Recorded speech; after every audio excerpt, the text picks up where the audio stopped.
Good morning, everybody. It is Monday morning. Good morning to everybody.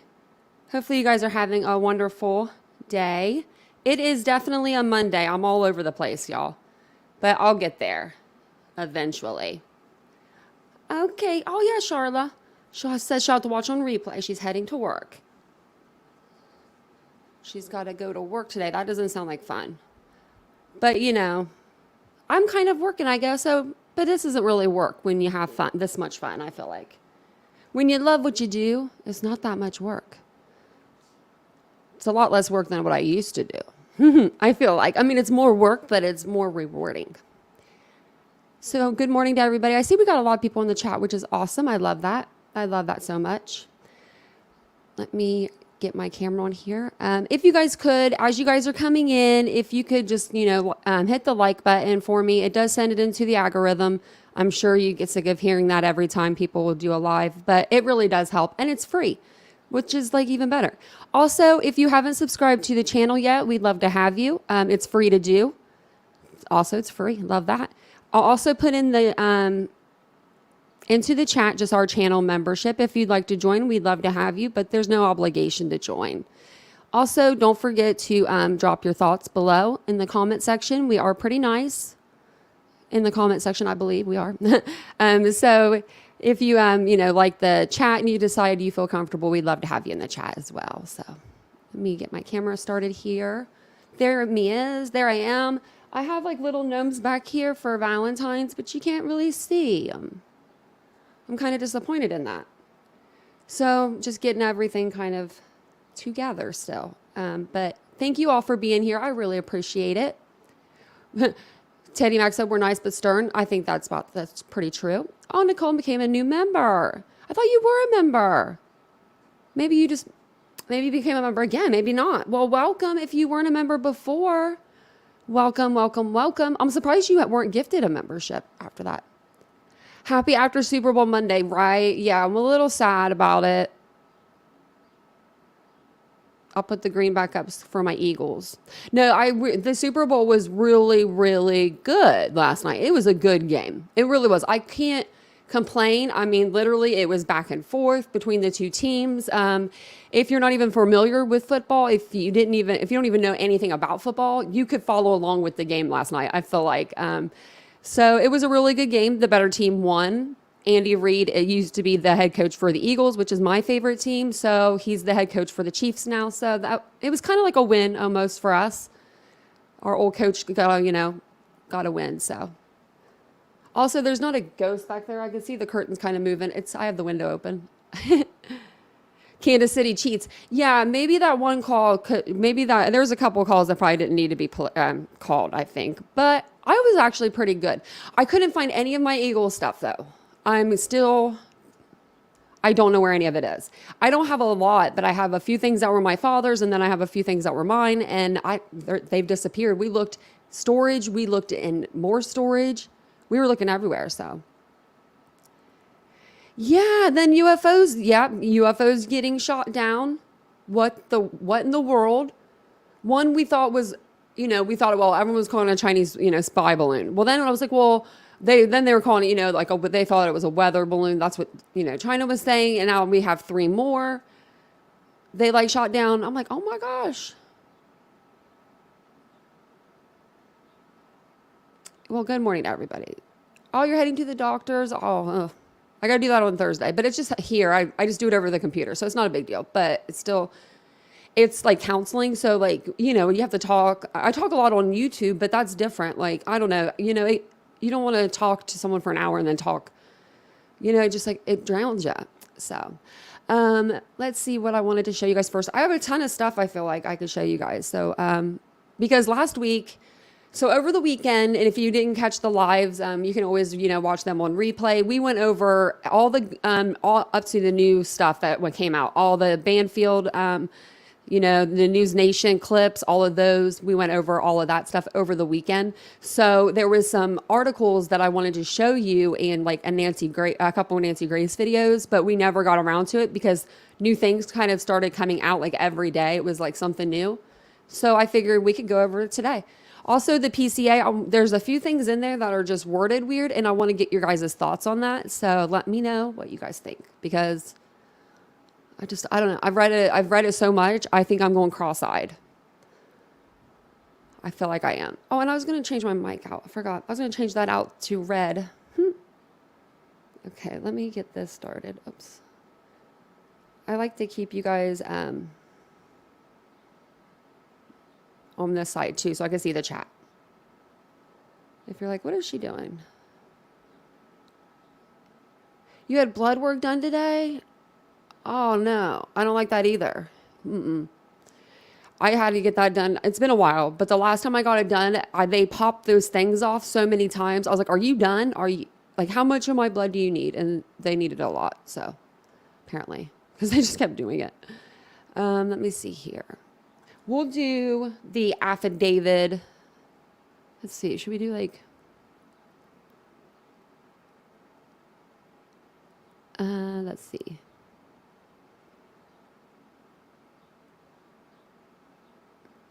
Let's go over this Nancy Grace video. Okay, yeah. So let me share this one with you first, actually. And then we'll do the PCA, and then we'll bounce off from that. I'm usually prepared with that kind of stuff, but I'm just not today. I'm like, where do I want to start? I think it's this one. If not, no, it's not, I don't think. Look at her face. Oh, she looks angry there. I was listening to her before I came on.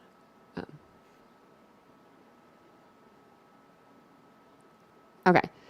So basically, I'm all mixed up now because I was going to do my videos later after.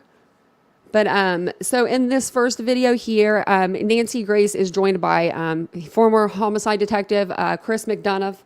He's there to discuss the latest, in the Idaho student murder investigation. They asked a couple of questions. Did the suspect, study the floor plan prior to committing the crimes? And that's something I've always wondered myself, because that house is tricky. Tricky.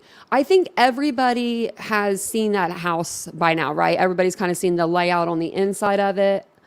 Has anybody not seen the inside of the Idaho murder house? I hate saying that like that. It's sad. I wish I could like just 1122 king, So I think everybody's seen like the inside of it. But we're just wondering, so with it it's so hard to speak right now, I guess. I got so many thoughts. With whoever passed away, like whoever was killed in that house and where they were placed in that house, like where their bedrooms were placed, and then there's two people surviving. I'm just thinking he would have had to have studied that floor plan unless he was inside the house before. I don't think he would have been able to commit these crimes, like without walking in on either downstairs in Bethany's room, or you would think maybe or Dylan's room. I could see him passing up Dylan's room, but I don't see both of them. I just don't see both of them, maybe. Unless they got, they are extremely lucky, unless it was an extremely lucky by chance thing.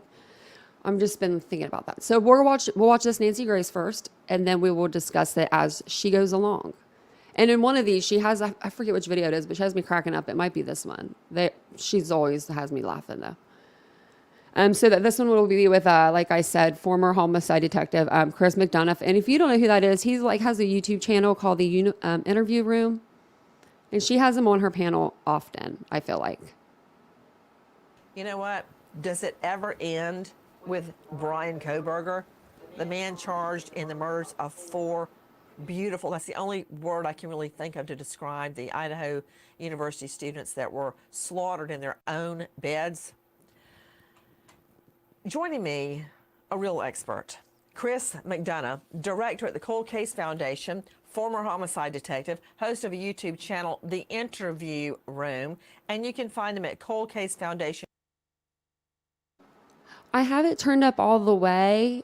I don't know if it's low for you guys or not. Let me see if I can turn this up, like the background part on StreamYard, and maybe that will help.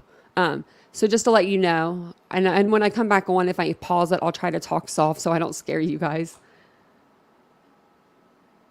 .org. I understand, Chris McDonough, that you have discussed at length the specter that Brian Kohberger actually studied the floor plan of the students' home, the off-campus home, where the 4 students were murdered. Is that right? Right, Nancy. So I had a chance Wait. That was a yes/no, Chris McDonough.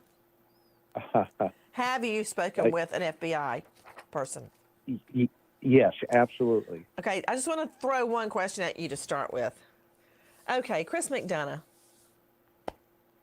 I first found you on YouTube in the interview room because I was trolling for anything I could find out about the Idaho murders. This was before Kohberger was arrested, before we even heard the name Kohberger.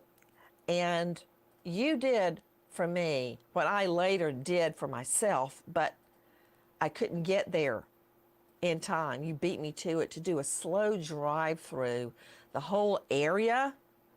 And you did it just the way I would want to do it myself, which I did later do, going at about literally 2 miles an hour. I'm sure you had a whole convoy behind you, Chris McDonough. You were driving along the main street and talking, describing what you were seeing, pointing the camera at it, turning left, remember that gas station, going up into the neighborhood where the 4 students were murdered, pointing out everything we would want to see, a traffic light, a stop sign, a camera, a surveillance camera, just everything was wonderful. That's how I found Chris McDonough. Now, Chris McDonough, how long were you a homicide detective, Chris? 13 years, Nancy. Oh, man. Okay. Then you're going to get my next question. I've prosecuted a lot of crimes, literally thousands and thousands. Very rarely do you see a criminal use the old noodle, the noggin, the brain. And I'm thinking about Kohberger looking up the floor plan of the home on King Road before he went in and murdered everyone, because normally criminals just barrel all up in there and let the chips fall where they may. They don't think it through.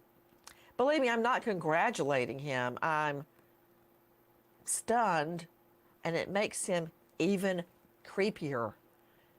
Not a technical legal term, but it makes him even creepier in my mind. Okay, now I've teed it up. Hit it, man.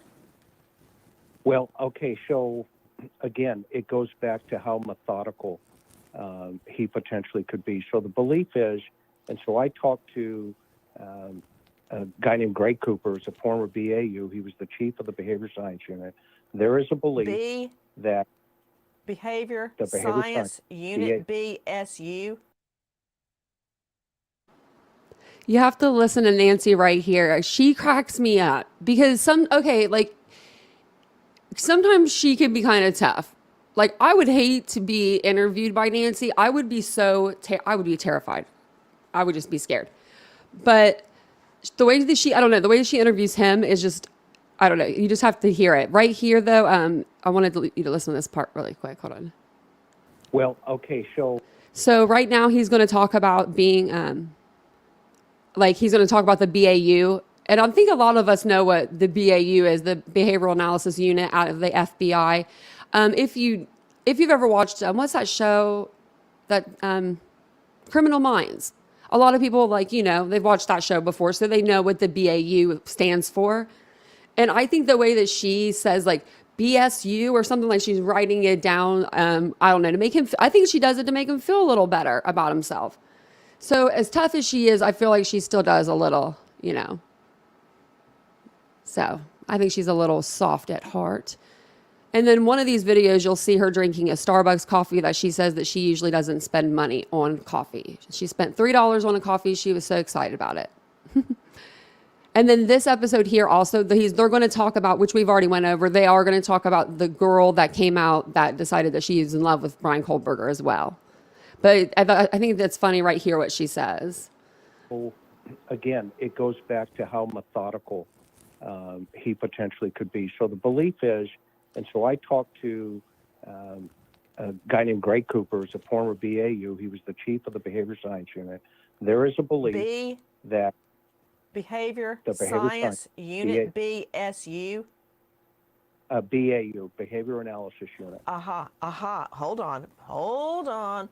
You throw some FBI jargon at me. Behavioral Analysis Unit. Now, most people don't know how to just and call up the FBI Behavioral Analysis Unit. How did you, A, get their number, and B, get them to call back? Yeah, so Greg and I go back many years, and what we talked about was, is it, with as much research as he was putting into pre-incident events, i.e. surveillance, around the community, around the house, all the pings, the 12 pings that come back to his phone, is it possible that he was also taking a look on the internet in relationship to that particular target set, the 1122. Okay, what did you just say? Remember, dummy down for me, man. Regular people talk. Okay. Are you trying to say, did he look at a floor plan? Yes, and what tools would he have used to do that was the thought, right? So the belief is that Zillow... I'm trying to take notes, okay? I don't know shorthand. What tools, hold on, did he use? He used to do this. Hey, got a question for you. Aren't a lot of building plans filed somewhere? I've never had to look up. Oh, wait, I did have to look up a building plan once for a bank robbery. But as it turned out, my bank robber was dyslexic and he did a robbery note. So I didn't need all that background to get a jury conviction because we did the handwriting comparison and he twisted all his letters. Like instead of N-A-N-C-Y, he put N-A-C-N-Y or what? He twisted letters all the way through his handwriting comparison. So I never even had to use my, all the floor plans I got for the bank. But isn't there somewhere where all of that is filed, or are those just public buildings? Yeah, most of that can be filed at usually the city engineering or planning departments. Yeah. Whenever contractors pull permits for building, they have to also submit blueprints, and those blueprints are typically kept on file by a municipality. But with the digital age here, the belief was that he was utilizing potentially Realtor.com, those types of sites. Okay, all right. Let me just let that soak in. So you're talking about like a Zillow or a Realtor.com floor plans, not like a blueprint architectural floor plan. Correct. Interesting. Okay, go ahead. I like what you're saying, but I just have to, if I'm going to write it all down, it takes me a minute. Go ahead. Yes, ma'am, no problem. So because the belief is, obviously, he was very comfortable with the environment. Evidence of, he was able to, navigate very carefully yet succinctly inside of that residence. So the only available resource to him would have been those type of digital platforms to, Isn't kind it of... 1122 King? Isn't that the address? Yes, ma'am. Have you looked it up to try to see the floor plan? I have, and it is online. Really? Yeah. Where did you go to, a rental site? Yes, I went to Zillow, and then early on it was on an apartment rental site for college students. Okay. So it showed the interior of the house. And so the belief is that if he had that type of resource, would he have utilized it? And the thinking is, yes, in fact, based on the amount of study he put into that area as a whole. So I thought that was really fascinating that not only was he methodical, but this was a potential another piece of the puzzle for his thought process. And You know, another utilizing. thing, you and I talked about how I kept referring to it as an almost cul-de-sac because it looks like someone is trying to make an O and then doesn't go all the way around to join it together. And the address is right there in the corner. You know, another thing that you first brought to my attention, which I learned later there in Moscow, you can see practically every room from the outside. I don't know that there's any room. Maybe there's a bathroom you can't see into, but you can see everything. Yeah, and what isn't that fascinating when I know you stood there and I stood there also in that back parking lot area, that you can visually see not only into Maddie's room, you can see into Dylan's room, and this is where that, I think I've always felt that cinder block underneath her window played a role in something, based on potentially a voyeurism.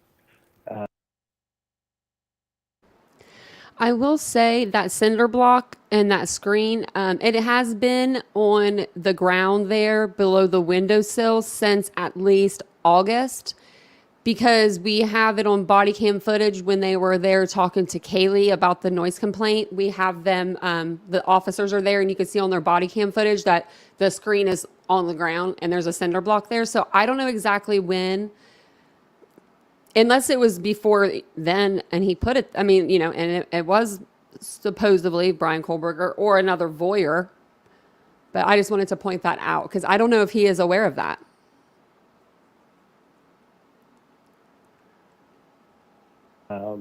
Play here for him and working out his, deviance in relationship to his fantasy levels.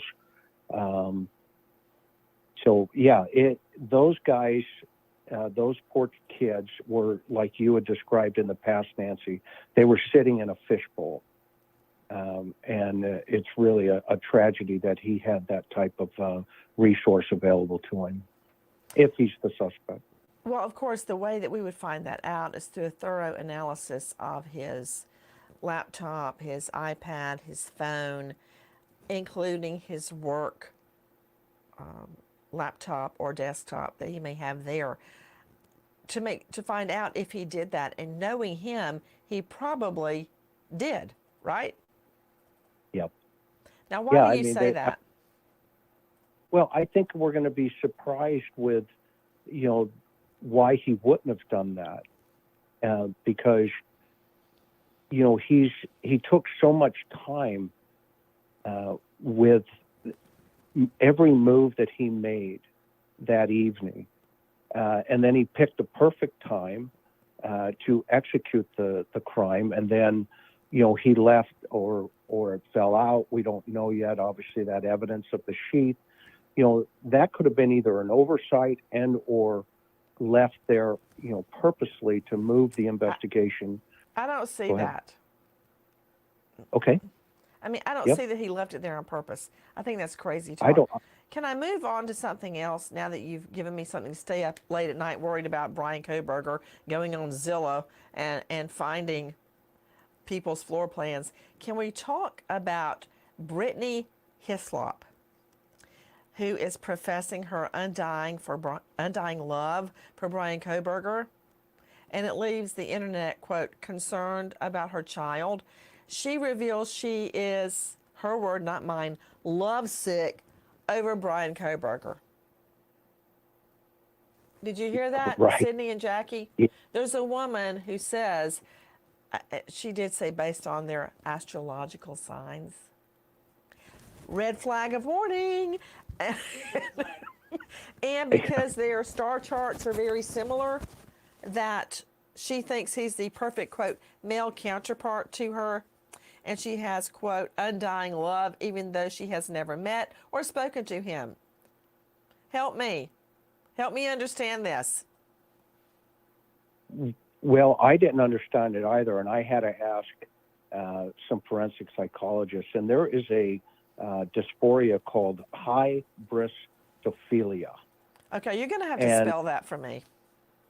Okay, I had to do the same thing, Nancy. It's Hybristopilla.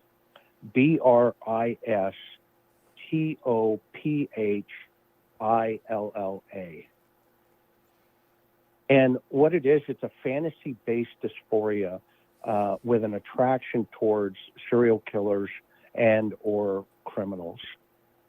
A fantasy-based disorder where you're attracted to serial killers and other criminals, or just serial killers? Both. It has all. It covers all gamuts of. Hybristophilia, is that the name of it? Yes, ma'am. Okay, go ahead. And so he's apparently getting all types of, contact, fan base type of connection here from now, this young lady. Isn't that an odd irony that before he allegedly committed the murders, he was frustrated because he couldn't get the attention of a woman, including possibly one or more of the victims, and now he's getting unsolicited love letters. Can I quote you something? Okay, her words, not mine. I don't know if Brian is or was single. Hello? Yes, he's single. I don't know if Brian is or was single when he supposedly committed the murders, but I wonder if he and I ever would have met, if he would have liked me. Yes, lady, he'd like you. And then the look. Oh, you didn't get a notification, Teresa? Oh, no. Did I do I think I did it for last night, so maybe the notification came through last night. I'm trying to figure out this whole notification thing. But if you guys are just now joining us, we are going over Nancy Grace. She is joined by former homicide detective Chris McDonough, and they're discussing Brian Kohlberger. Right now, they're kind of going over Brian Kohlberger's love interest, which we've talked about her on the channel before, Brittany Hislop. She's either crazy or this is like a catfish or something. I don't know. There's only two possibilities there. I am forever grateful that if she's going to put her name out there and put her face out there, she hasn't put her kid out there, as far as I've seen. So that's good, I think, because I couldn't imagine being 16 years old and having a mother that's in love with a serial killer. And if you guys didn't know, a fun fact, which we talked about on one of our lives when we talked about Brittany, this isn't her first prison boyfriend. She had one a while back, and he killed a couple people, I know, or something along those lines, stabbing. And she stuck by her man, and he was in jail. She sent him money on commissary, went and visited him, and he blocked her. I've never heard of it in my life. I've never heard of an inmate blocking somebody from giving them commissary and coming to see them. You would think you would want to just spend the 1 hour a week that you have to you don't have to spend any longer. You have to go back to your jail cell. It's not like you have to take her out to dinner. I mean, she had to have been batshit crazy. I'm sorry, but she had to have been. If the prisoners don't even want her. I heard that, Teresa. But if the prisoners don't even want her, I don't even know. But I did hear that there was a COVID outbreak in the Murdoch jury. That two of them needed to go. I heard that this morning. Isn't that crazy? She's got the look of disgust for Brian. She really does. She does not prefer him. And maybe if they would have met, I doubt it. I think that if in her mind, she's so jacked up, if he wasn't in prison right now for these crimes and she met him on Tinder or something like that, this would have never worked out. So I heard that they had they shot down another little, I don't even know what those things are. What are they shooting down? It's insane. There is so much stuff going on. in the world right now, you know, is insane. Okay, so if you are just now joining us, if you could hit the like button, it really does help the channel grow. It brings more people in to chat and all that good stuff. We'd love to have you subscribe to the channel. We do talk true crime every day.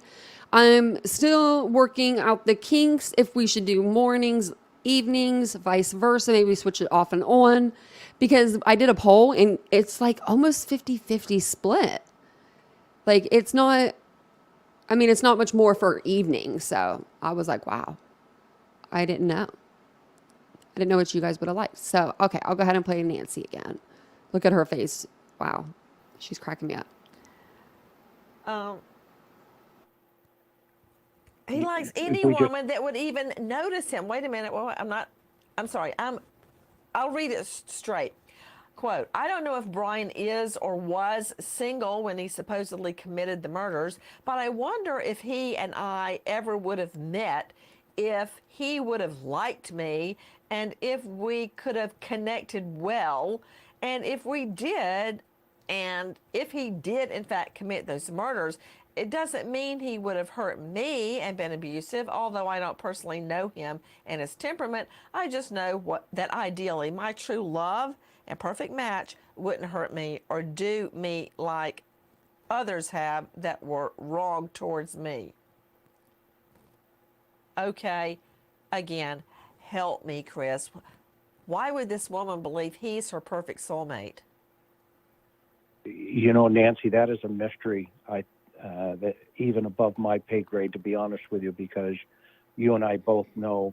I mean, here's a guy that's hanging around campus before the incidents, before the murders, and women are reporting him now that they're coming forward even more, which you and I talked about and predicted that we would start seeing, you know, women coming forward saying, you know, this guy was really odd. He would, you know, he's staring at women to the point where they're following their gut instincts, and they walked away and they left him. And then, of course, now they're reporting, hey, this is the guy that was, you know, the creepy guy that I was, you know, instinctively not feeling good about. And then the swing of that pendulum to the woman we're talking about here, you know, I just don't understand it myself, to be honest. I've got to give you another quote.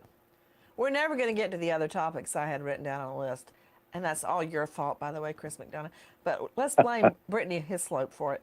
Okay, hold on. Her words, my love interest is named Brian and is accused of murder. Now, see, right there, there has to be an alarm going off in your head. There is something very, very wrong with me. My love interest is named Brian, and he's accused of murder. And I just wish to connect with him above anyone else. The 35-year-old Kentucky singleton, mother of a teen son, gushed in one of her many, many Facebook posts about Kohberger, whom she has never met. One way to describe my feelings for him over the last week or so is kind of like being lovesick. Okay, I agree with part of that, the sick part. She began posting publicly about her infatuation with Brian Kohberger just 5 days after he's arrested. Hislop, who repeatedly points to her and Kohberger's astrological signs, just so you know, and this will probably make a big difference, they're both Scorpios, and their birth charts, explaining why he could be her, quote, divine masculine counterpart. She says she's not drawn to him just for his smarts and courtroom demeanor. He's creepy as H-E-double-L in court. Chris McDonough. You know, I remember interviewing... What demeanor, really, though? Like, he hasn't said anything. Like, and look at Nancy. Every time I pause her, I get her great look out of Nancy. But he doesn't even say anything in court. What, because he walks in and he sits down, that's hot? Well, shoot, girl, we can find you a lot of men that can just sit down in a chair if you think that's hot. And maybe that's it. Maybe she will come out with a Valentine's Day post. Maybe I'll have to keep on the lookout for her love. Happy Valentine's Day, by the way, everybody. if I don't see you tomorrow. Hopefully you're celebrating, you know, if you're not celebrating with somebody, hopefully you're celebrating with yourself and you're taking the day off. Or if you can't take the day off, you're doing some self-care, you know. Get your toes done. Even if you're just doing them at home, like do yourself a little manicure, read a book, do something for yourself, cuz shoot. Whatever you do, if you can stay out of restaurants, just stay out of them. If you're going to go to a restaurant, I used to work in the restaurant industry for a long time. Just be really sweet to everybody, because those restaurant workers are working really hard, and they get to see a lot of stuff on Valentine's. It was magical, let me tell you, when I worked. And so when I worked in serving. So yeah, I just wanted to let you guys know, happy Valentine's Day. Hi, Indie Girl.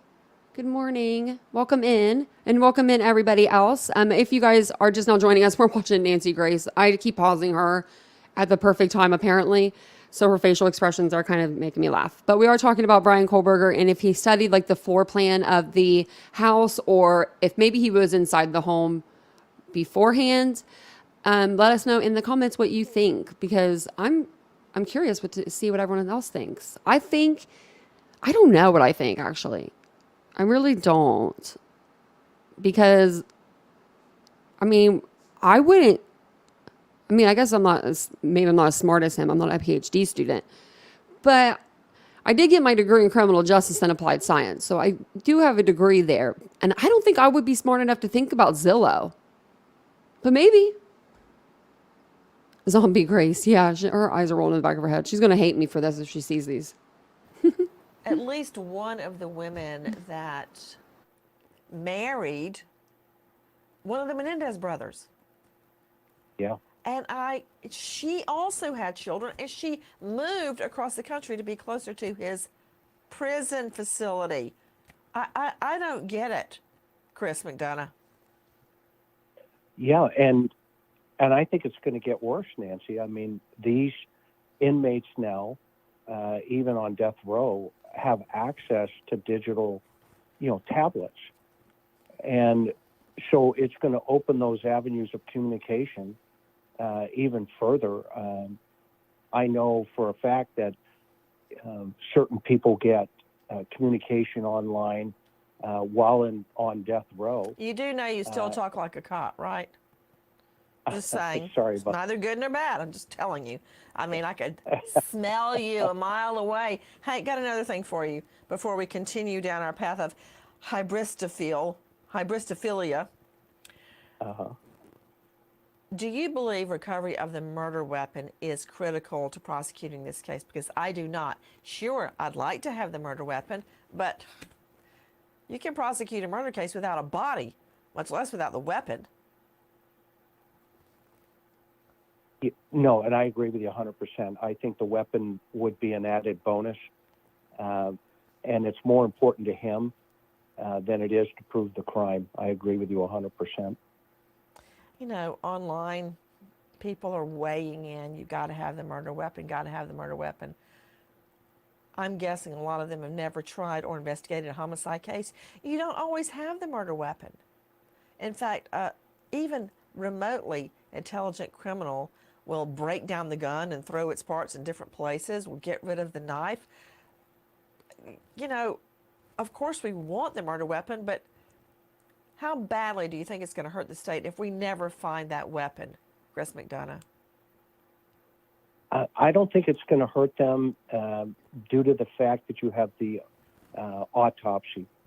And what I mean by that is that a knife was utilized. And if you can put him into that home, and it looks like the digital evidence is pointing to that DNA in the home, then you got it. It's there. What at this juncture do you believe is the single most powerful evidence for the state? Well, of course, the DNA on the sheath, on the but I think the digital evidence is going to be significant as well, the forensic footprint. The digital evidence, such as the 12 times his phone pinged near 1122 King, although they will say, the defense is going to argue that ping bounced off a different cell tower, which is completely possible. What else? They can explain away the DNA on the sheath by saying, yeah, I attended a knife and gun show and I touched a lot of knife sheaths. But what I find compelling is all of the evidence when you look at it. I just thought of it. When you buy the knife sheath, does it come with a piece of plastic over the button?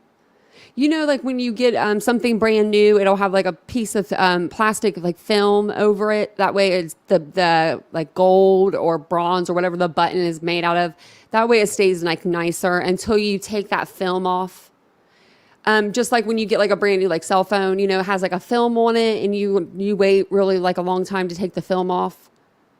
So what I'm wondering is if that knife sheath comes like standard, like if you get it in the mail or whatever, or you buy it and you have it, if it comes with one of those peel thing, the clear peels, if that's taken off and that fingerprint is underneath of it, then he can't say, well, I touched this at a knife show.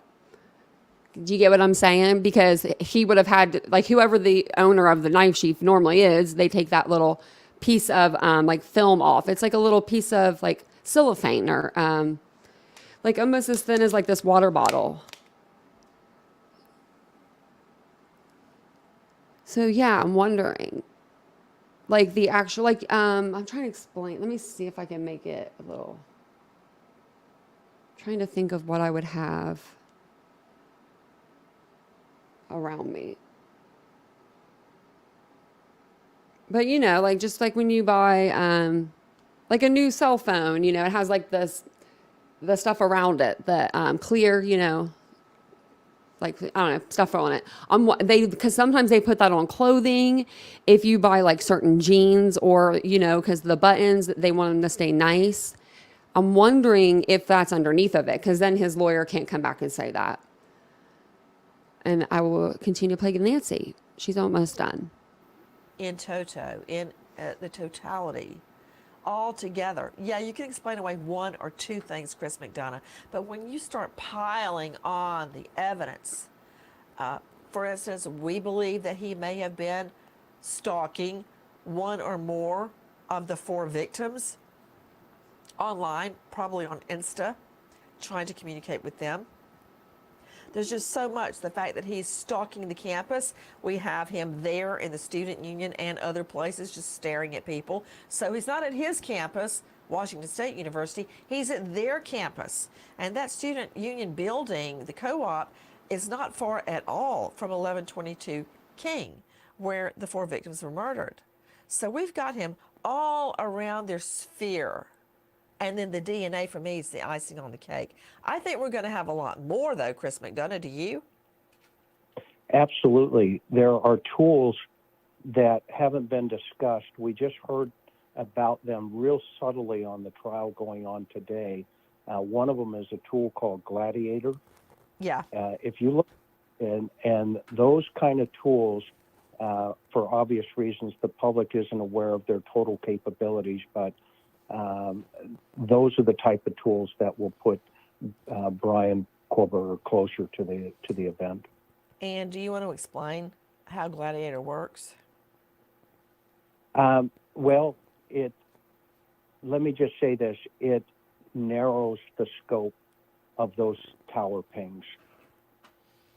How? I love you, Nancy.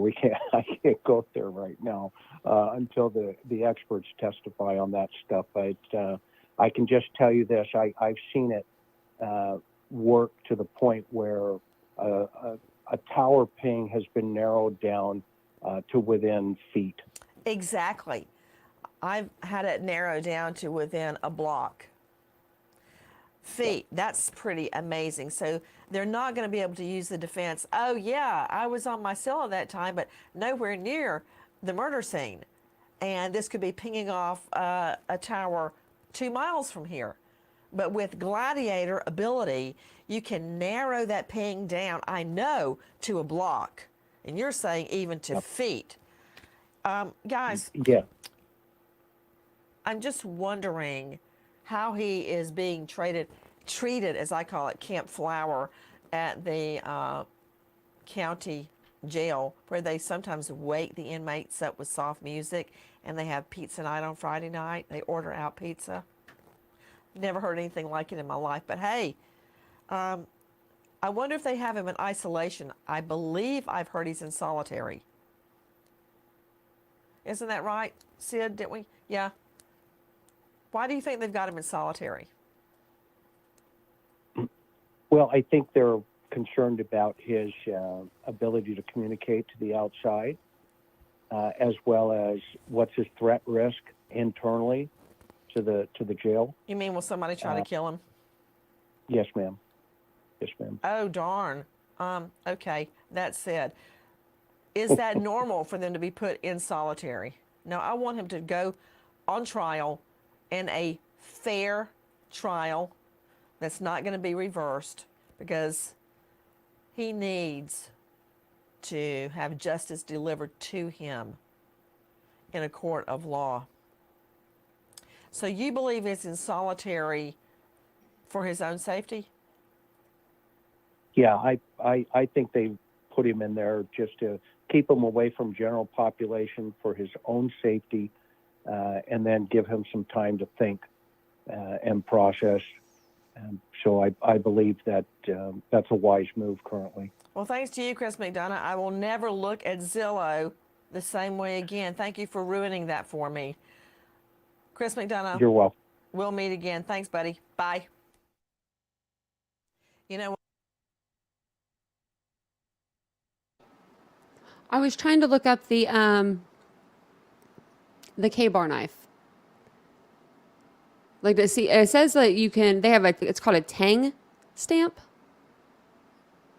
I don't know, I'm just on this website under knife guides, how to date a K-bar. I just was reading through it. It says Tang stamp or logo to date a K-bar knife. The easiest way to find the age span of a K-bar knife. The company has changed the Tang stamp many times over the years. Collectors consider these alternations to know the age of a particular knife. So I guess they can know how old it is, but maybe not where you purchased it. But this looks like the different like K-bars.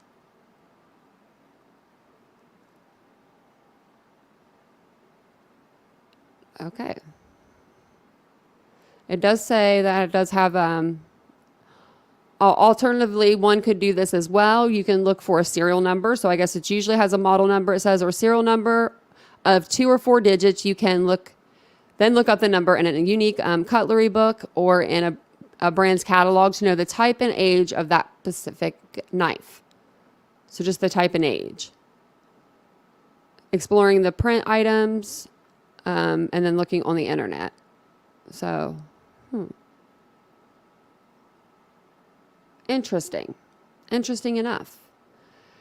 So there was a couple things in the affidavit that I wanted to go over with you guys. I'm just trying to get my affidavit, my PCA. And I just wanted to get your guys' opinion on them. Like, the wording is just different to me. And so that's why I wanted to get your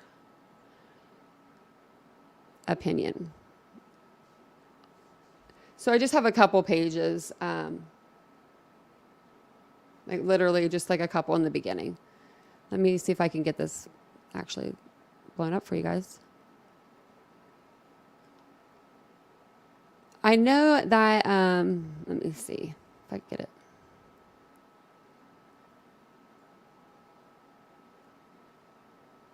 I'll try one more and see what that looks like. Okay, you guys can see that. Cool. Okay, so I'm going to read this for you really quick. Oh, and I'll highlight the part that I want to read. So a lot of people have been making comments talking about, I know there's been like a rumor going around that Ethan was in the hallway, not in the door, or not in the, I'm sorry, not in the room, in Xana's room, or maybe that somebody was located in the bathroom or even in the hallway.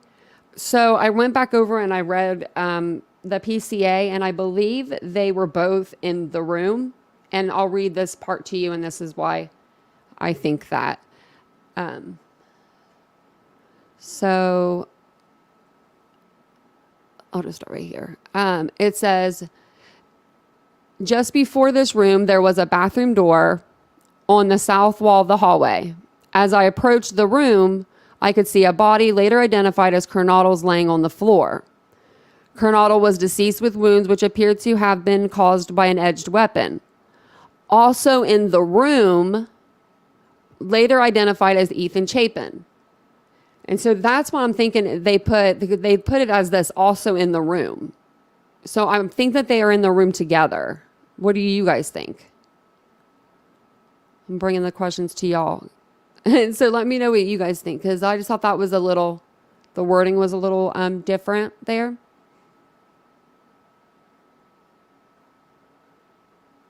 Oh, I eat in bed all the time. I'm horrible about that. So, I mean, I think she would eat in bed and then take her bag out to the kitchen.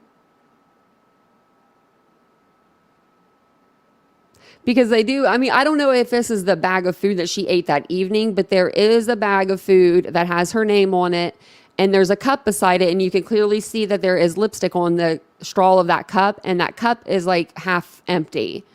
Because it's a clear cup, you can see through it. It looks like a milkshake almost. So if that's the same order she had from that night, I think that she ate the food. Like most of it anyway. And then she maybe just went out and sat it on the countertop. That's what I was thinking anyway.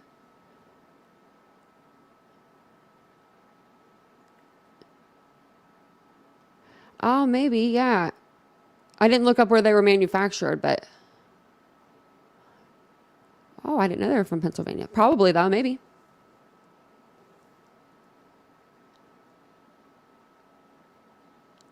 That's what I want to know. I want to know who said that too. I'm wondering why Dylan couldn't decipher the voices between Kaylee or Xana to be like, okay, that's Kaylee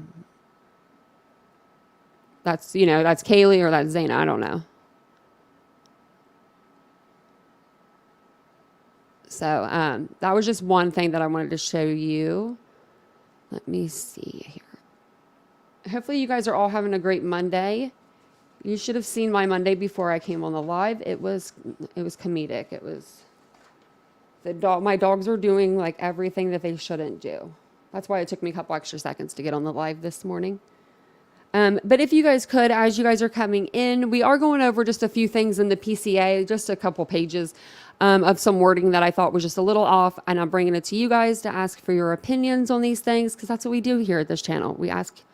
And we ask each other. If we have a question, we ask. So no questions are ever dumb questions. If you guys would like to subscribe to the channel, we'd love to have you. Also, if you could hit the like button, it really means a lot to me.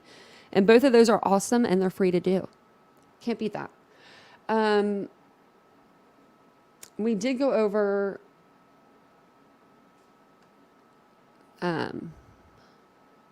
the differences and the wounds on one of the lives as well. I did like a spreadsheet. I don't know if you guys remember that, but we did do that. I'm just trying to find the extra page that I wanted to show you, the next page.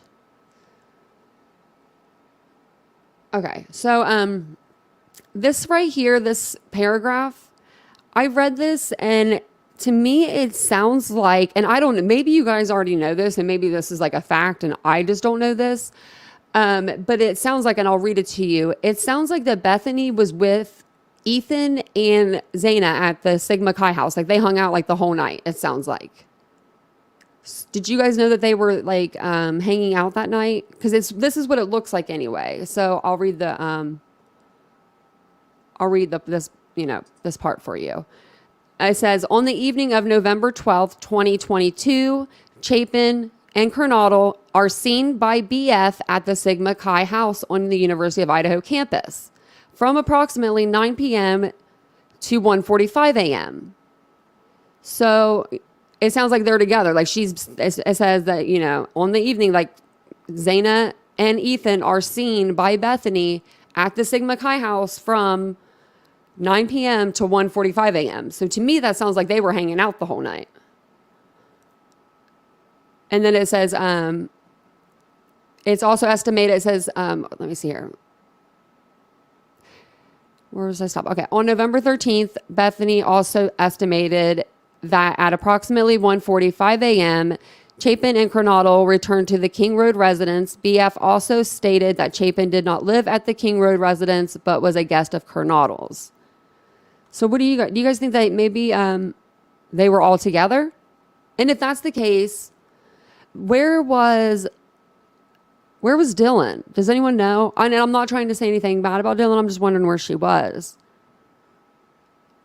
Because now I'm just trying to get like some more clarity, you know? I feel like we've been working this case since the 13th of November, and I feel like I have more questions than answers.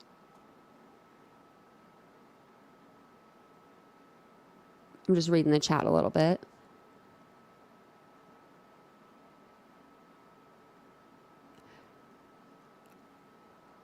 Yeah. Oh, yeah. Where was Dylan? Yeah. I'm wondering where Dylan was.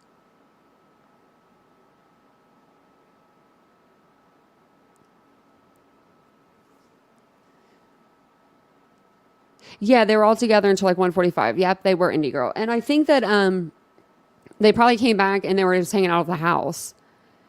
But someone was saying, I forget what they said. They said something like, they thought that they threw a party that night. And I'm like, when they were sleeping or when they were eating some food, like just coming home from the bar. I was like, that didn't make any sense to me when they said that. So, then let's see what the next thing is. I'm like, what's the next thing? Okay. So this one, is kind of what my title's about. Okay. And what page was that? 4. Okay. It's just on the next page. Also, I have a question too, and I think I've asked this before, but I'll ask it again, since there's, some more people in the chat. I'm wondering why Kaylee's father said he didn't have to go upstairs. If the killer, supposedly, allegedly Brian, if Brian had went upstairs first to begin with.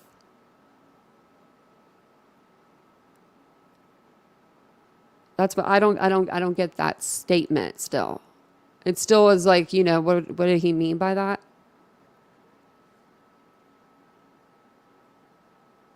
And I'm definitely ready for court on this case. We'll be eating, breathing, sleeping it. I told Vincent, I said, when this goes to trial, I'm just going to have to do like my lives and then put on like a little Be Back in 15 or something to take the dogs out on a walk. Because we'll be streaming it, all day. But so this is the last thing I wanted to show you. And it's just the first sentence really right here. It says, DM stated she originally went to sleep in her bedroom on the south side of the second floor. Okay, so originally, that's like the money question for today. Why did they say originally? Do you think that maybe she did in fact wake up? Because a lot of people, and this is one thing with the thing with Dylan that I can't get over, and somebody said it somewhere, and I was like, oh, that's right. That's kind of true. So let's say, okay, someone stated that how could Dylan have slept through the whole night and not have went to the bathroom? Especially if you were drinking. And I'm like, well, I have to go to the bathroom every night. I wake up in the middle of the night or in the morning. That's just something you have to do. So I'm thinking that she may have seriously changed rooms. I don't think she saw anything when she changed rooms. I think she just maybe was hearing the noises. Maybe she did get upset that night because she had to, she was trying to sleep. And maybe she heard noises and she was just like, for the love of God, I'm just going to go downstairs with Bethany in the basement because you can't hear anything down there. You know what I mean? Like, and she took her blanket, maybe her pillow, and she just walked downstairs. And if you walk around that corner, you're not going to, if you don't look that way, you might not pick it up in your peripheral, especially if the door was closed. Because we don't know if Ethan and Zaina's bedroom door was open or closed, because the officers came there, first responders, somebody opened it, obviously, to see, unless it was open. but if it wasn't open, somebody opened the door, obviously, to check to see who was in there to make sure everybody was okay. If you get what I'm saying.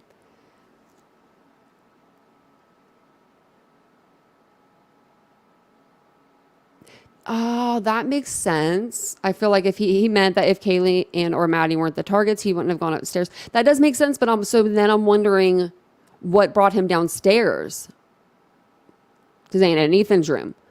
Or if he was just already down, if he was there first, he came to the second story first and then went up to the third. Because to me, that would make more sense.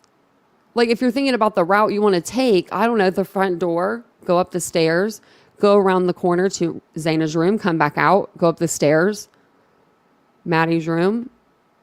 You come back down and that's when you see Bethany Dylan in the doorway and you walk out. Because it doesn't say which way the shoe was going.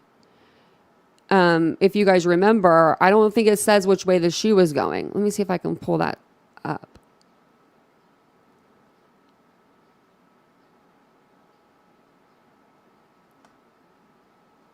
So on here it does, but this isn't like this is like someone from YouTube that did this animation.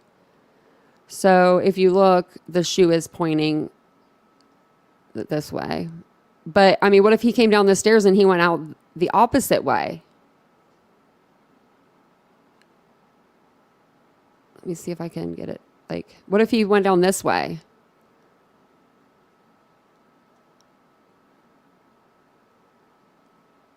My little skills are not that greatest, but you know what I mean. And then came down here. And then exited out the door that way.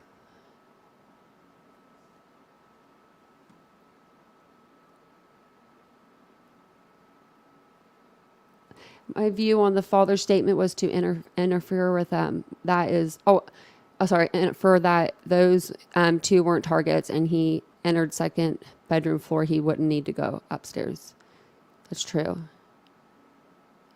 Indie Girl said, I think it's because he entered the second floor and the dad was heartbroken. Oh, BK went upstairs to the other girl's room. He could have just left after the second floor is what I think. Oh man, you guys are all making it make more sense to me. It's heartbreaking either way. It really is. It's heartbreaking to hear someone's father say that. And it's heartbreaking to hear a lot of the things he said. I don't know if you guys know, but they do have a Facebook page going. I had to get a drink, sorry. But yeah, they had a Facebook page going, and I guess I got like one of those badges or something. I think it's because I told y'all to go over there and buy some sweaters. Because I never get on Facebook. I'm like, how did I earn a badge in the Gonzalez's, Facebook, chat? But I thought that was cute because maybe it's because I'm going to order a sweater. I was going to order a sweater and I had one I have one in my cart ready to go. I just need to order it. Pull the trigger, which I love it. I just need to, I was waiting for Valentine's Day.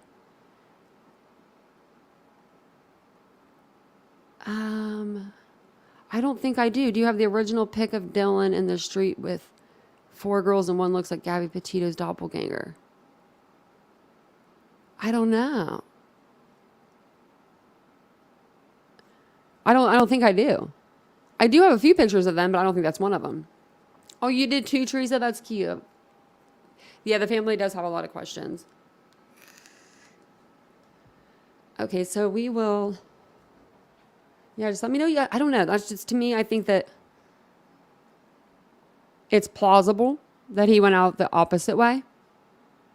Because it just says a shoe print, I'm pretty sure. Oops, sorry. I'm just shuffling my papers around there. There was another video I was going to show you guys.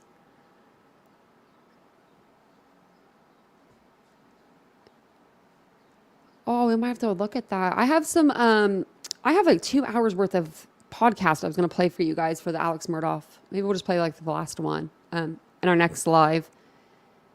Because there's a lot of stuff going on with that case as well. Maybe it was Xana who said, someone is here. Ethan goes to look. BK coming back down. Xana's door is right there. So Ethan, Xana attacked. That sounds like likely, plausible. That sounds plausible. Yeah, only Brian knows. Yeah, and hopefully he'll talk. I mean, I hope that he just talks because I don't think he will. I think that he's gonna play a game for a while. But I think for the sake of the families, if he was a decent human being by any means of the stretch, which I doubt he is, I think he would just plead guilty and not make these families go through all these photos and all this trial stuff and all that. But then again, if you're BK, you're probably thinking, I'm just going to sit here and ride this out. You got nothing but time now. You think about it, he has nothing but time. He's not going anywhere. You think he'll confess? I hope he does, Mystic. Or maybe he will start talking because he wants people to hear him. Maybe if the cops, after a year or so, things start to simmer down a little.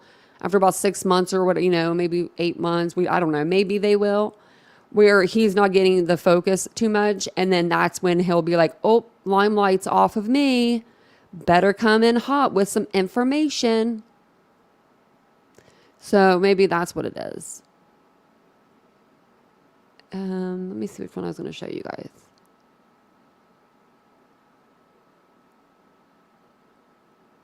They're all like the same. I mean, like, it's just not like they're all the same, but they're all with Nancy, but two of them kind of have the same description almost. So I'll share this one with you here. Actually, which video is this? I'm trying to see, there we go. I can't get back. There we go.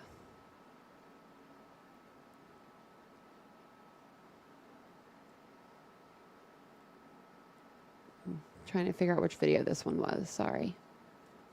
I think it's the last one I was going to show you because I was going to show you guys a few videos today, but I think I'm just going to show you two, and then I'll come back. I want to do another one tonight. But this one that we're going to watch, let me just do that. Is Nancy Grace. She's joined by Bethany Marshall, who is a psychoanalyst, to discuss their thoughts and emotions that can lead to unsettling behavior, like that of I don't know why I want to call him Mr., but that of Brian Kohlberger. So I will play this one for you here. So Dylan's room from this back screen door, it would have been the first door. It could have, it would have been like if you're walking right around the corner, it would have been right to the your first door there. More developments in the Brian Kohlberger prosecution in the murders of 4 beautiful young University of Idaho students. Their families still suffering as their deaths, their absence becomes all the more real. What an expert. Dr. Bethany Marshall, a renowned psychoanalyst out of LA. Dr. Bethany, I always say this, and I think I'm projecting, having been a crime victim myself, that at first you're dealing with the shock of the loss, and all of a sudden you realize you've got to deal with police if you lose your loved one to crime, and then you want justice. You want to find the perp. You want the perp to be put behind bars at the very least. So the family now has Brian Kohlberger behind bars. They're learning about evidence. So that phase is over, and they're coming to grips that their baby is never coming back. So I know they are dealing with that because it's all becoming real for them now. They're not coming home after Thanksgiving break. They're not coming home after Christmas break. They're not going to finish college or plan a wedding or have grandchildren with that child. And I'm pretty sure, Sydney, wasn't Maddie an only child? I'm pretty sure Maddie Mogan was an only child. The parents must be beside themselves as they try to move forward in life.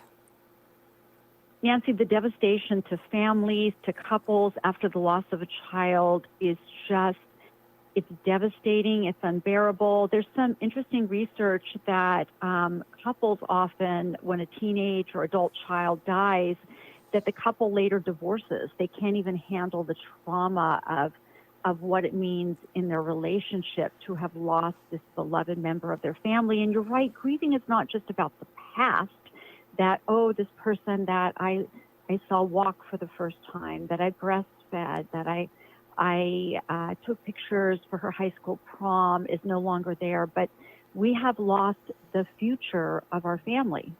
We've lost grandchildren. We've lost future celebrations we're going to have with this person. And I think what the underlying theme of all of that too, Nancy, is not just that the future has evaporated like a wave on the sand, but they have to contend with what their loved one experienced the night of the homicide.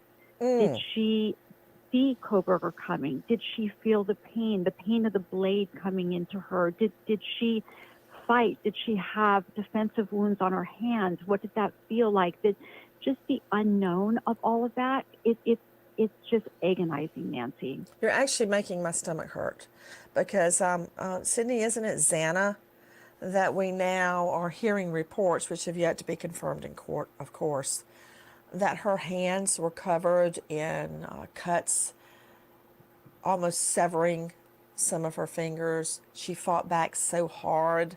And I don't even want to think about that, but of course we are going to have to think about it if that turns out to be confirmed. Those are unconfirmed reports.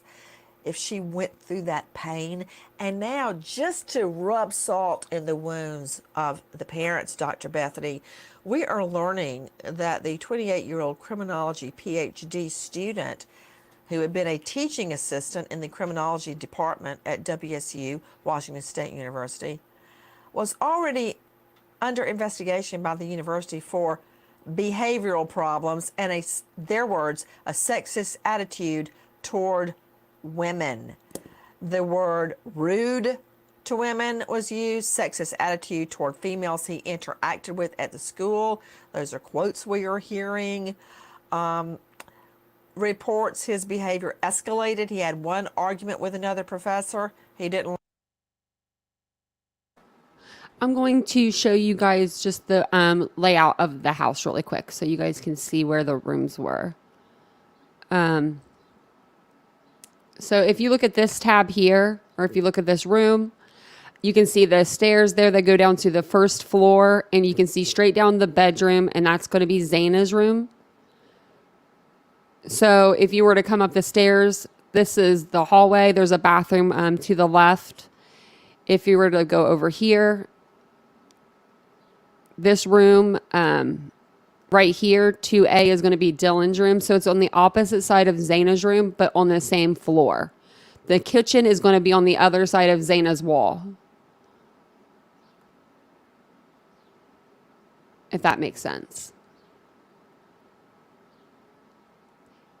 And I do think that the reason why he didn't mess with Bethany on the first floor is, and this is just in my mind, and it's because, I don't know, this is just how I grew up, but in the houses I've grown up in, if there's a basement in a home, normally when you walk down there, it's not individualized bedrooms. It's like one kind of big open floor plan where you just can see everywhere. So I think that's why maybe he didn't go down and mess with those rooms down there. I still think he came in the front door and he just didn't go around the staircase to see the bedroom there. Personally, that's what I think, because her bedroom is on the first floor and it's around the staircase. So like right here, you can see it. If you come in the front door over here, you're not going to see that bedroom back there from the front door. You'd have to really go around the stairs. And if it's dark down there, you might think that wall goes all the way down. You might not know that is even there. So let me get back to Nancy. Let me go ahead. But does that make it easier for you guys? So yeah, on the other side of Zaina's, one of her walls, it would be, like the kitchen area. Learn a thing, because then he had another altercation with that professor. More words that are turning up of Kohberger becoming increasingly, quote, feisty, belligerent, getting into arguments with professors in the run-up to the murders. They gave him a, quote, improvement plan. Well, he didn't. I do want to point out too, I didn't notice this before. Look at her face. Oh gosh, Nancy. But this came out days and days before Ashley Banfield came out with her news on how he was fired from his teaching job. So, you know, she's been getting a lot of backlash on her reporting. She's not cited her source, which I don't believe that they have to cite their sources. They're the news. A lot of sources stay, you know, secret. But if you think about it, Nancy Grace is saying the same stuff. And this was from, let me see. How do I go back? Oh, actually, I think you just go down. This is from the 9th. So this was before, I believe, Banfield. Because Banfield just said hers on Friday. I guess that might be the same date. I think so. Okay, so to explain why Dylan was not touched, I think that he thought that was a bathroom or a closet. Or he didn't even see the door there. That's what I think, anyway, in my opinion. I really do. I think that basement, he just thought that was like... if he were to go around the corner, I think that he thought in his mind he would just see like a large room. He went up the stairs and then I think he went to the second floor first, then went up to the third floor and then came back down. That's when Dylan saw him and he walked out the door. Good morning, Summer. And if you guys are just now joining us, if you could, please like, subscribe, you know, share, just like, you know, Teresa said, all that good stuff. We'd love to have you in the chat. If we're here every day talking true crimes, we'd love to have you subscribe to the channel. And I'll go ahead and get back to Nancy. I swear, if she sees my videos ever, she's gonna be like, this girl pauses me at all the wrong times. But in my mind, it's all the right times. Improve. He got fired. But I want to hear, I mean, I can make my own layperson deductions, but I want to hear what you think about all of this, Dr. Bethany. Oh, Nancy, I have so many thoughts. First of Ooh, all, I bet you do. If a man gets written up for sexism, you know he really went over the edge because there's a lot of sexism out there. But I think he was escalating prior to the commission of the crimes. And we know there's a lot of credible research that backs this up, that when a person finally gets the courage to commit mass murder, that there are a confluence of factors that have really come together. One is that they've been fired from a job. That's very common. They have experienced the breakup of a romantic relationship, and they have the experience in a professional or an academic environment of there being an injustice or that somebody else is being treated preferentially to them. For instance, that person's being paid more, that person's being rewarded more. So we just know that from research. But let me go backwards just a little bit more in time to why is he so contemptuous, hateful, and domineering towards women? I think that he is turning his own internal experience of having been the passive recipient of contempt from females now to, instead of being the done to, the doer to. Now from passive into active, now he's going to be contemptuous and hateful towards women. It's sort of like, ha, ha, ha, you had power over me. Well, I'm going to get the last laugh. I now have power over you. So this is not sexism. This is actually more misogyny. And this is like... It sounds so hateful. I mean, I'm just thinking about my hateful relationships that I've had with people I dated and people I went to law school with, people that I practiced alongside and against. My father, of course, is the first man that comes to mind. I never saw that behavior with him and my mother. I mean, he was always so proud of her job and proud of everything she did. Do you know, Dr. Bethany, that when my mother, who was a CFO of a company, number one, a professional musician, piano and cello, she played in the Georgia Symphony cello, but she still, for over 50 years, Bethany, now I know you're a missionary, your family missionaries, she played for free, I might add, at our little country church, our United Methodist Church, for 50 years. And do you know that my dad would go over with her to the church. Nobody would be there on Saturdays. It would be completely empty. She had the key to the front door. And he would sit there and listen to her practice the organ. Oh, it's beautiful. I've been there many times listening to her. Beautiful, beautiful classical music, Beethoven, Bach, you name it. And he would just sit there looking at her admiringly. Of course, he would also doze off. But anyway, I mean, all the love. And I think about my husband. When things are going great for me, he's happy. When things are going bad for me, he's not very emotional. At least he doesn't show it anyway. He's there to say, hey, this is going to be all right because 1, 2, and 3, with real reasons it's going to be all right and solutions to the problem. He's just like a team. So hearing you talk about all this hatred toward women, it's hard for a lot of people to relate to that. I'm going to cast what you're saying into a psychodynamic perspective. Whatever you just said, what she said. Okay, go ahead.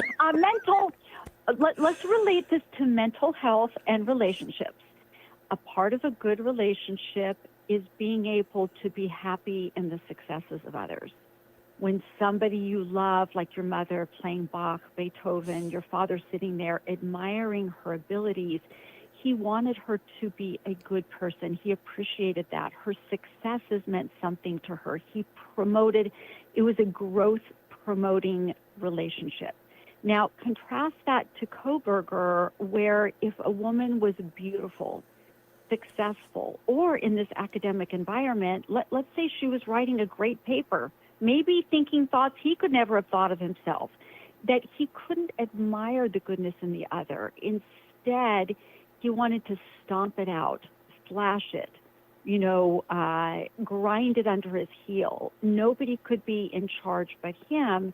And so this is the pathological type of attachment system that I think he attached to people he made from the beginning of life, is that if women were beautiful, he couldn't celebrate for them their beauty. He wanted to destroy it because it reminds him of something he can't have. He felt he couldn't have women, and therefore they were taunting him and dominating him. It sounds like an incel. Preoccupied him. Involuntary celibate that just hates women because they can't get women. They can't get someone to date them or to make out with them or to have sex with them. So they hate women. And oh, Bethany, this goes back to the neighbor I met that said he and his wife had never once seen Koberger with a woman, not in the car with a woman, not going for a walk or a jog, not having a woman over for dinner, nothing ever. And we also know that Koberger had attempted to connect with at least one, if not more, of the victims, of the Idaho victims there on King Road. They may not have ever even known he wrote them, because I believe his messages, because they weren't friends online, that it went into a file that you have to accept the email. They may not have even have ever known that he wrote. But all this is, to me, is fitting together when I compare it to what the university, Washington State University, said to him. I mean, they fired him for his behavior. So, Nancy, I think the word incel is a good one because it organizes our thinking about what might have happened to him. A man who cannot get the girl, so to speak, and because of that, he begins to hate the girl and renounce his own sexuality. But I don't think there's anything online that points to him being having self-identified as being an incel, but he certainly was headed that direction. So, see, Nancy, I think that there was something about the girls being young, beautiful, blonde, relating to each other, and also there being a guy in the mix who obviously was having an intimate relationship with one of the women, that reminded him of the type of girl he wanted but could never get.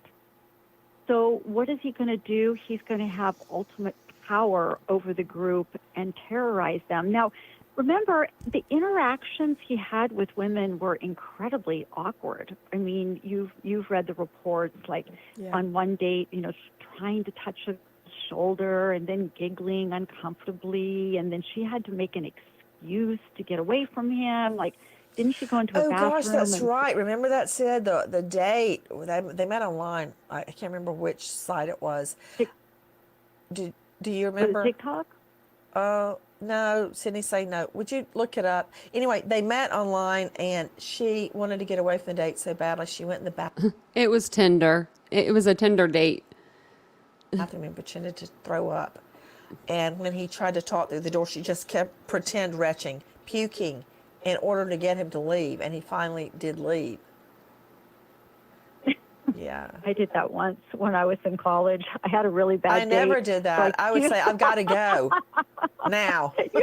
well, you're more assertive. Tinder, on you know, Tinder. Sydney says Tinder. So how does this relate in your mind, what you're hearing about his, well, we also know that he said he was bullied and was overweight. Then he came back senior year of high school very thin and kind of transformed into a bully. So we know that he did not have a lot of dates, if any, during high school. Now here he is getting his PhD. How does that, in your mind, parallel the injuries we know these young women received? And of course, Okay, so- Ethan, I don't want to leave Ethan out of this. That's right. The 3 women and the one young man. You know, Nancy, it's tempting to say that because he was bullied, he tried to like triumph over these victims, but it's a little bit more complicated than that. I think it's not, you know, the research shows that, you know, all of these guys have a narrative about why they did it. I was bullied in high school. There was a perceived power differential, so they reversed that power differential by having power over the victim. I don't think that's really at the root of it. I think these guys, because they're perverse and disturbed, they send off very strange signals to everyone around them. It's like their pathology, their sociopathy, it leaks out of every pore. So, you know, every environment they go into is like, you know, the snake slithering into the pond. Everybody else scatters. And so because of that, they begin to know that they're different from everyone else. They begin to hate everyone else. I mean, he's what we would call a lurker, right? A lurker, a creepster. And in the lead-up phase to killing these women, he had alienated one person after another, which then increased his sense of isolation and depression, which then galvanized his desire to kill. I mean, I think that's really how these crimes get planned in the mind of these mass murderers. It's interesting, Dr. Bethany. Of course, I'm just a JD. I'm not a psychoanalyst like you, that a man can want to be with a woman like these beautiful girls so badly, wants to date them, wants to love them, wants to have sex with them, but yet they end up killing them brutally. How does that jive? Those don't fit together for me. Nancy, these sociopaths are dead internally. They're empty. And as much as they want the woman, they cannot feel passion, excitement. You know, I'm sitting in my office right now. I'm looking outside. There's palm trees waving. It's 80 degrees here in Los Angeles. You can see the sun glinting off of the leaves. That makes me happy. I can feel a happy feeling. The sociopath cannot feel that happy feeling. That's why he talked about feeling like a piece of dead meat. Their best excitement that they can feel is plunging a knife into somebody. They feel excitement over power, over seeing the terror in their victim's eyes. This is the only thing that enlivens them. So while he may have thought in his own mind, oh, I really want a girl, I want to have sex, I want to take her to the movies, I want to, you know, eat popcorn with her. I don't think he's capable of that. Even on a date, he would probably be thinking homicidal thoughts and probably trying to control the girl every step of the way. And she would have felt that and blocked him, ghosted him, never wanted to talk to him again. He could have then ended up stalking her and killing her. That's kind of how the whole thing goes down. I do not know how you, Dr. Bethany, switched it up on me, because I was sitting here feeling happy listening to your description of looking out the window and the sun on the leaves, and it's 80 degrees, and the palm trees there in LA are gently moving in the wind. And I'm thinking about that, looking out the window and being at ease in your office. And then all of a sudden, you bring me to the joy. I think you said a psychopath has the only joy or actual feeling. I don't know that it's joy that they get is from seeing fear in the love object's eyes and destroying them. That's as close Well, to a that's real why- feeling that they can get. That's as close to a real feeling, Nancy. And that's why often it doesn't just end with the homicide. It's often going back and mutilating the victim or mutilating their genitals or dismembering them. I know we talk about a lot on your program about, maybe the perpetrator dismembered the body so they could hide the evidence. But I often think that dismembering the body is just another way to have delightful control over the victim, that is when they are the most excited. And think about what enlivens us as human beings. It's maybe having a meal with a loved one. It's maybe your children come home from school, Lucy and John David, and they excitedly tell a story or they have an accomplishment. And it makes your day. It is totally thrilling. And you don't have to be like, parachuting out of a plane to feel excitement. You can hear their Bethany, you stories. know me so well. My favorite time of the day, and I've got several favorite times, but one of the all-time favorites is when I make supper and we all sit down and I look at one of them and I go, what happened today? And then off they go. And it's like total entertainment. And it's funny, it's shocking sometimes, Right. and it's just the best thing ever. So I'm trying to, that's juxtaposed against what you're telling me.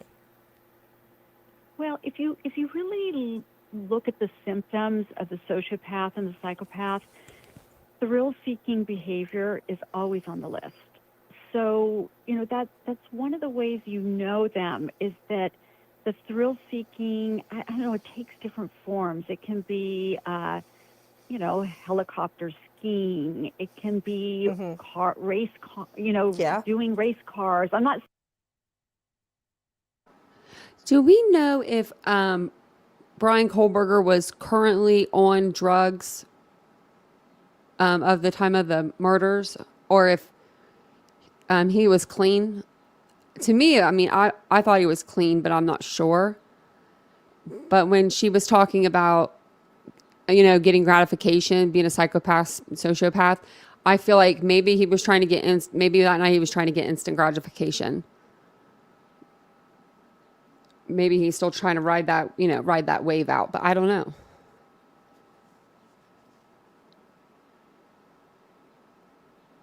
No film on the buttons. Oh, okay, Lulu. I think the owner from the knife show would have said that, but the knife store I have been to, no film on buttons. Oh, okay. I didn't know that. Well, darn. Well, darn it. I thought I was onto something there. Because, it sounded like it. And why won't okay, if you're listening, Nancy, I love you, but can I dress you? I have a boutique. You can go shop over there. Poppy and Ari. It's a little store. Oh my gosh. Her outfits kill me. I don't know why. She just always dresses like awkward to me.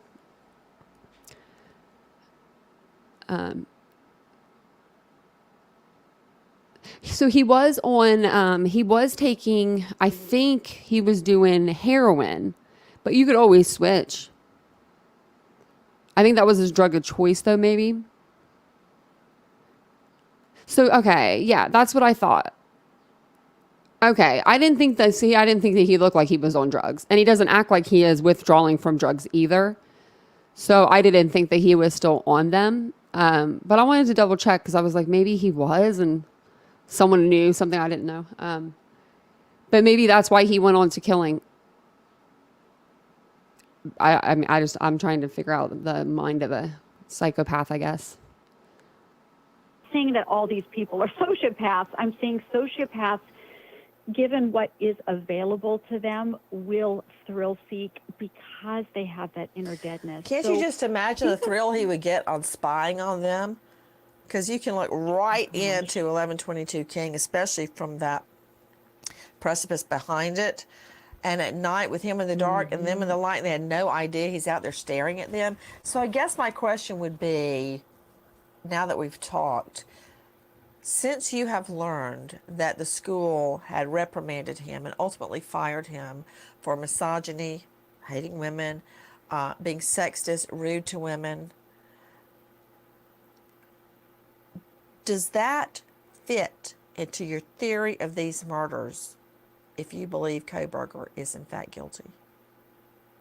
it totally fits into my theory of the murders because he was trying to assume dominance over these female students. So let's reframe from being sexist. Okay, yeah, he was singling out women rather than men, but that's kind of like too benign of a term. I would say dominance and power. And remember, sociopaths relate on the basis of power, not affection. They do not form affectionate bonds. They have power over people. So he was already trying to dominate them. Imagine just like a single made-up scenario. A female student turns in a great paper. He gives her a really low mark. She's crestfallen. Now he goes and he reprimands her for the low marks, and then he tells her how to do it better.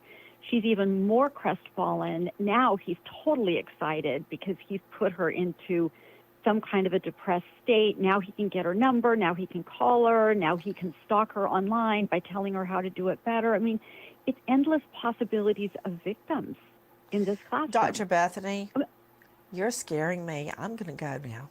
Okay. Okay, so I'm kind of figuring something out. Nancy put this video out, right? She said this is the video. In this video, she said about the termination letter. She's talking about Brian Kohberger and all that stuff. She put this out on Thursday. Correct me if I'm wrong, because I just now looked this up. But if you go over to News Nation, 3 days ago is when they started talking about the termination letter. So that would have been, I think, Friday night. So all these people, I guess, that are saying that Banfield put out misinformation because she didn't cite her source and this, that, and the other. I think that Nancy put it out before Banfield did.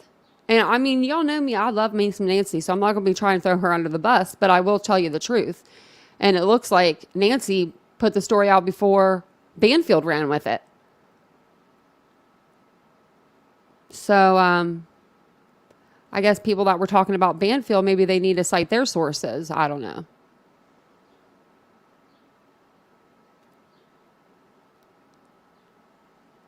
I'm reading the chat a little bit. But yeah, so I don't know. I was just looking at that and I was like, wait a minute.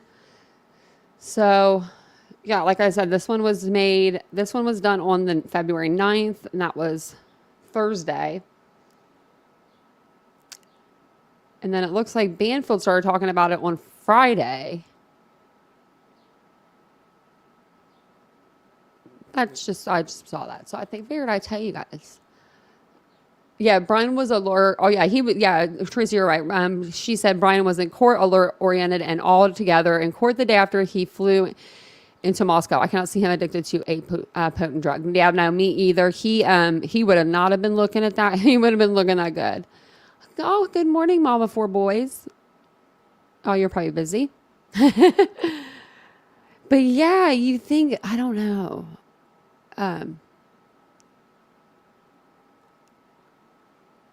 I think that I thought they were just kidding when they said the sleeping gesture. I think that they were just kidding when they said that.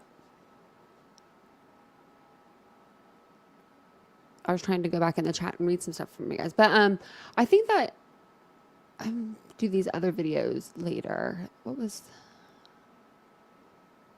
Yeah, so what do you guys think of everything we talked about today. I think that we got a lot covered in an hour and 40 minutes. We got some Nancy Grace out of the way there that I wanted to show you guys.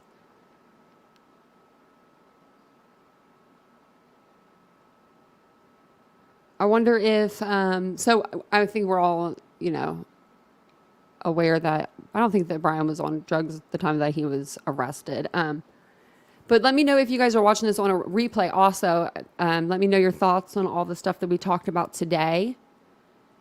I can feel that it's Monday today, guys. I can definitely feel it.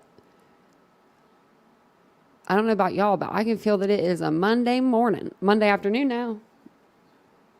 Did you guys watch the Super Bowl last night? Did anyone watch it? I watched it. If you guys watched it, did you guys like the halftime performance?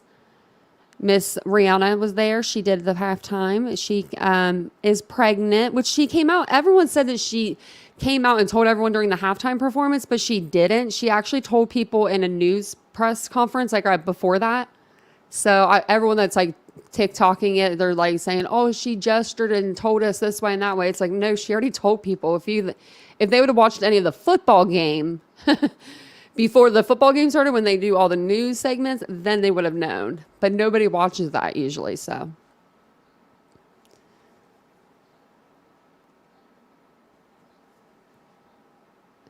Oh, that's a good point. Alicia said that kid said Maddie was hammered with that gesture and needed to sleep it off. That makes sense to me.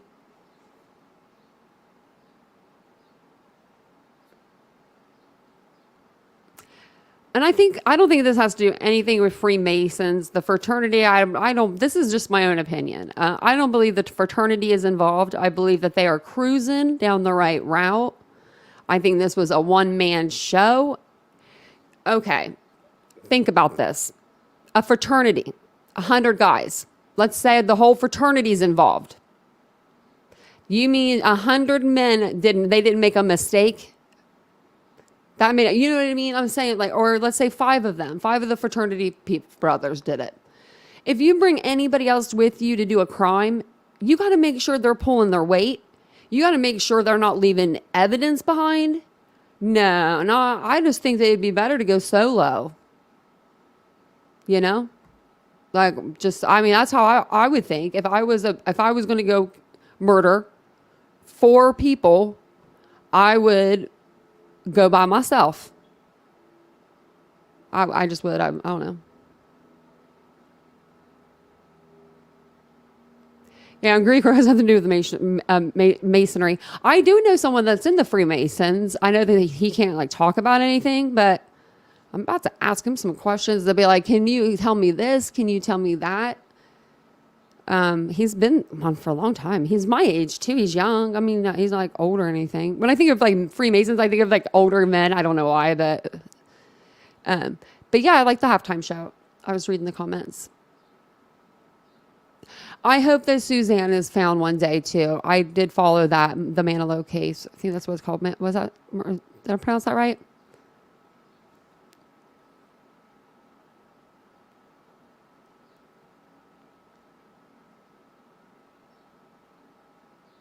Yeah, I don't think those people were running. We think they were jogging or slowly, because it was cold or something. I think someone came out and debunked that or something.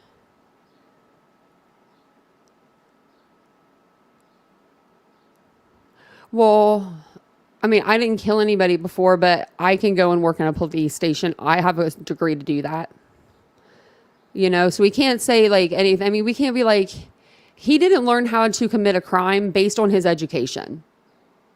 He did not learn. They do not teach you that. You do not go to murder 101. How to commit murder 102. Break for lunch. You come back, we're going to show you how to not put DNA anywhere. That's not how it works. They teach you how to collect DNA. They teach you about blood splatter and how it, which way it goes, which way that means, the knife was or the gun, trajectory, things like that. They don't teach you how to get away with murder. This is not a TV show. They don't do that. And Freemasons do not tell on each other. You're right, Huckleberry Hound, about that, because I know that you cannot get any information out of Freemasons. I only know one, but the one that I know, he's like, nope. Yeah, Morphew. Yeah. I thought I said it right. Am I saying that right? Morphew? I know how to like say, I don't know how to say it maybe, but I know what case you're talking about. And they do remind, they are a lot alike, Teresa. I never really thought about that.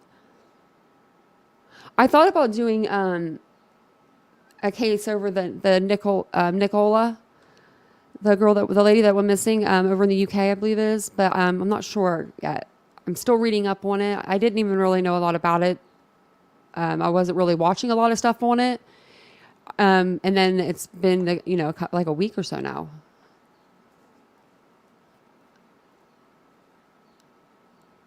George Washington was a Freemason? I think George Washington also had wooden teeth. I don't know why I know that, but I don't know why I know that, but that's really all I had for you guys today. Well, I think by jogging, like, when you're cold and because you can see their hands are like almost in their pockets, like they're not even moving right. They're not even like, their arms are not up in running mode. If you're running, your arms are normally up. They have their hands like in their pockets and they're kind of like, I think walking fast because they're like cold, it looked like to me. I think anyway, it's been a long time since I've looked at that video because it wasn't relevant. To me, I didn't think that it was. I'm not one of those overlay kind of people. Like if you're expecting, I don't do those. I'm not going to sit here and overlay an image for you off and overlay it so many times that you are confused on what your name is by the end of the live. You'll be like, what is my name even? I don't think overlays and stuff like that really help. I don't know. That's probably because I came into true crime during the Kylie Rodney case. So if I see another freaking overlay, I might rip my other eyeball out. Not even kidding y'all. I can't do the overlay. But that's really what it is. It's like people are like zooming in and like, or they're thinking they hear something. So they're like, oh, yep, heard it. I can't do that. Oh, someone says Illuminati. Oh, my lordy. What else can we throw out there? Oh, we got the Dennis Kelly D. I hope that you're doing okay. Tell him to be gentle or her to be gentle. And you know what? This is actually, if someone is good at inventing something, I'm going to give you guys an invention idea right now. And write it down because it's going to be a good one. They came out with tools when you go get a tattoo. You hear like that buzzing zzz behind it. So they came out with new tattoo guns, like this is years ago, where they don't make that buzzing noise. Someone needs to create dental tools that do not create the noise. I think that a lot of people would go to the dentist and they wouldn't be as scared if they weren't hearing the buzzing and the noise. If it was more quiet, let me know what you think. Back when my mom was in college, she invented a automatic car starter before there was even one made. It wasn't exactly the same, but it was pretty much the same opinion or same like concept. And it's like, oh, we could have been really rich. William, I had to ask my boyfriend actually about it. My boyfriend does not do true crime, guys, but all of a sudden he's true criming it up. He could tell me the gist of it at least, like of what was going on when I asked him. I saw a couple other people were, they were, covering that case and they're from the UK. So I just assumed that it wasn't going to really reach over here. I just thought I was watching creators, from over there, and that's why I was seeing it. Yeah, no trace. I don't get it. Like and I don't think she was in the water. I think that if she was in the water, the dog would have been wet. They said the dog was like, they said bone dry, like really dry. I think that, and then her cell phone being on that park bench, there's a lot of stuff. I don't know. I have to really read up on it. But I asked Vincent, I said, should I cover that case? And he was like, no, probably not. And I said, what's it about? And then he told me, and I was like, well, now I want to cover it. I'm curious. What do you mean not to cover it? I said, now I'm really curious. I think he thought because it might be like, too much with Murdoch and Idaho. And then I made a video on like Lonnie Simon. She's going to court. She's supposed to go to court today at 3:00. So we'll see if she shows, if she has to show her face. But I did do a video over that yesterday, or it came out this morning. So if you guys want to take a look at that, it's there. But yeah, she goes back into court today at 3:00. and we'll see if she says anything.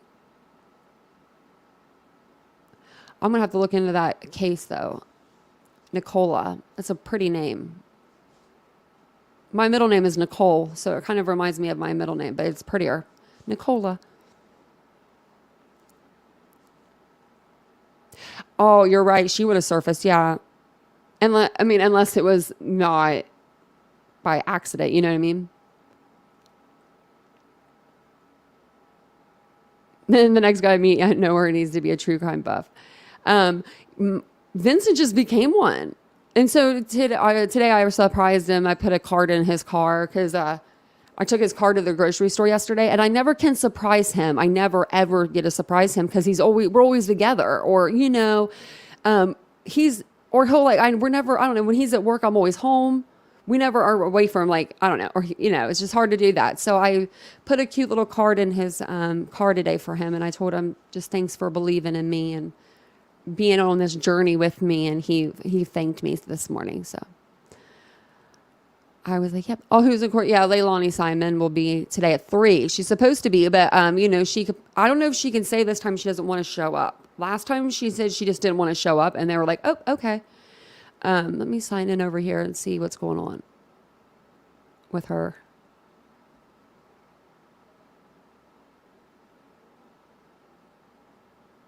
I forget how I did it.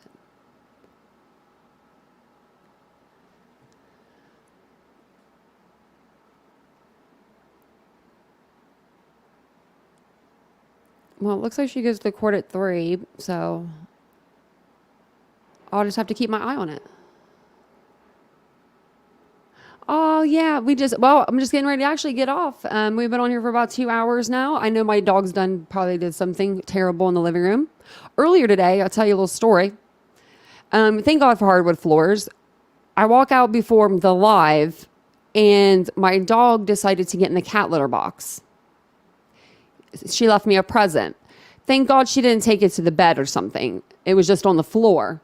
I'm like, you've got to be kidding me right now. Like, you know, I'm like, are you kidding me, Mia? So then I clean up the mess, come into the bedroom, like into the studio part, come into the studio, and I'm in here for like 2 seconds, and I go back out there right before the live. It's like literally countdown to like 5 minutes before I come on. Monday morning, of course, I'm not even prepared.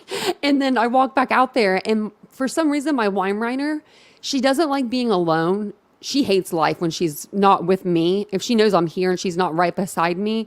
So she will do something like, you know, get the cat litter, or she will poo on the floor. But it's not even a lot. It's so little for like a dog that size. You're like, why? What did you even do? And she just went out, like, mind you, 15 minutes before, and went to the bathroom, both of them, like twice. Like, you know what I mean? Both things. So it's like, well, how did you even do that in the house?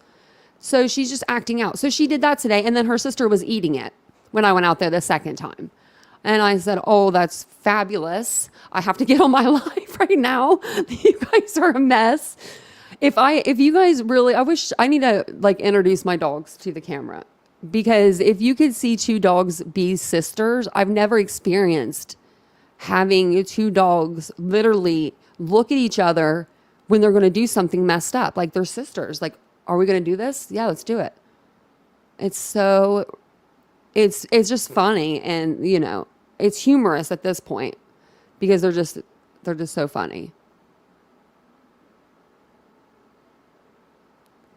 But yeah, they're my girls though. That's what, if you've never had a Weimaraner, I tell people all the time, don't get one. No, she's the best. They're very needy dogs. They're extremely needy. Really? Both sides asked for a continuance due to COVID and it was denied? Because, you know, people are probably just like kind of ready to get off the trial. They're probably ready to get back to work or whatever they do. So I wonder if they have to actually show that they are tested positive for COVID, or if they could just not, if they just say they have it. I heard a mistrial, but would they do that, or would they just temporarily close? Oh yeah, Ashley, Weimaraners are very hyper. Oh my, the most hyperest.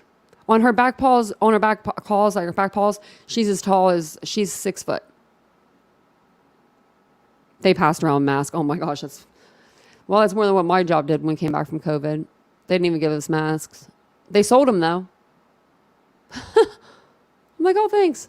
But thank you guys. Yeah, thank you for joining me today. I'm going to jump off here and get some work done because you know that, well, not really work. I'm going to go hang out with my dogs for a little bit because, oh, let me tell you this story really quick.